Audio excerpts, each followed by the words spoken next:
We start tonight taking a look at Stagg Field. Along with Blake Arena, Stagg serves as a sporting epicenter of Springfield's campus, hosting games for the football, field hockey, and both lacrosse teams.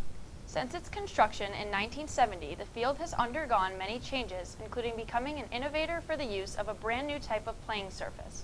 SDTV3's Sam Macgilpin explored the history of the stadium and spoke to some of the current coaches about its legacy today.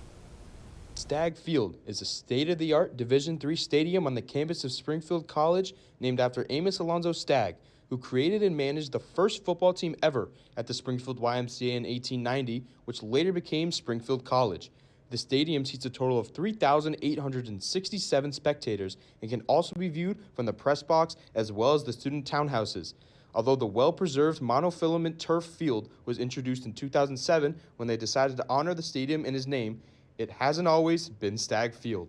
Dating back over 54 years ago, Springfield College had its eyes set on a new multi-purpose field. The groundbreaking was December 3rd of 1970 and would eventually be named after Paul G. Benedum, who was a Board of Trustee member and a corporator of the college in the 60s, but that was just the start. The field would have polyturf, the first AstroTurf playing field to be put on a college campus and arguably change the landscape of football fields. The installation would cost $415,000, which would be $3.3 million now. The college took a risk, but believed it would pay off. The field took about 4 months to complete, and the opening ceremony of the Benedum Field was on September 18, 1971, the same day of the Springfield versus Cortland football season opener.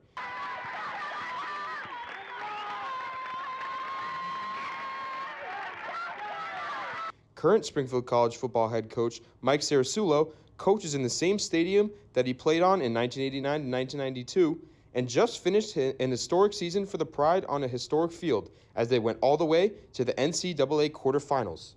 Oh, it's awesome. Awesome environment. Again, when you get an opportunity to be on Stagg, formerly known as Benedum, back when I played, but I think anytime you have a home opportunity to play and be around your buddies and play with your friends, and just a collection of alum that come back as well, and the student support, faculty support, it's awesome environment. The environment that Sarasulo loves boosted his team to the best season in Springfield history, going undefeated in the regular season and winning 2 games in the NCAA playoffs that included 2024 champion Cortland.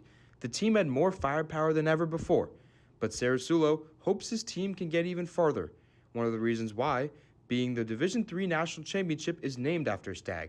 The Stagg Bowl is a big hope of Sarasulo's in the future. Yeah, I think it's so cool just being called Amos Alonzo Stagg Field and getting the kids to understand that the ultimate goal in closing that gap from where we were this past year to getting to the Stagg Bowl would be quite an accomplishment. Being Amos Alonzo Stagg was our first football coach at Springfield College.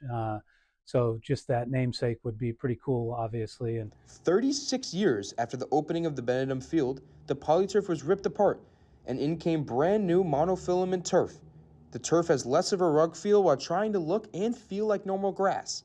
That same summer, they renamed the stadium to Amos Alonzo Stagg Field. Stagg, who was one of the most innovative football minds to ever live, has other football fields named after him, but Springfield tries to put his impact front and center.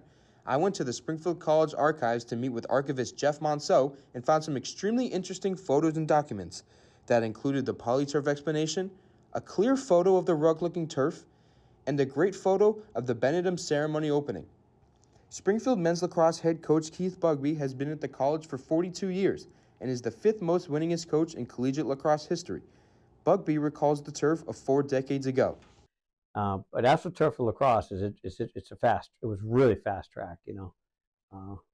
We kind of liked it as a home field because like high bounces for the goalies. It was really firm, you know. But yeah, we're lucky to have it because they would kind of plow it, not like they do now. They got much better at it. So, but it was a surface they could clear when it needed to be. So Springfield women's lacrosse head coach Jen Thomas is in her 3rd year at the helm of the program. Similar to Sarasulo, Thomas also played on Stagg Field in 2012 and 2013, but unlike Sarasulo, she got to play on the newer turf field. Thomas described what it was like to be a part of that experience. So cool that there's so much history to it, and I think as a player, like game day was just so special on that field, specifically just kind of location. So I love that it's like right in the middle of, you have senior upperclassmen housing right there, so then that way players, especially when I was playing, like They were always in the backyard of the townhouses, right by the fence. For the first time in the 2025 season, both Coach Thomas and Coach Bugby will play at Stagg Field on the same day, with women's lacrosse at 12 on Saturday and men's lacrosse following at 3. From SCTV3, I am Sam Macgilpin. The stadium is also used for physical education classes in intramural sports.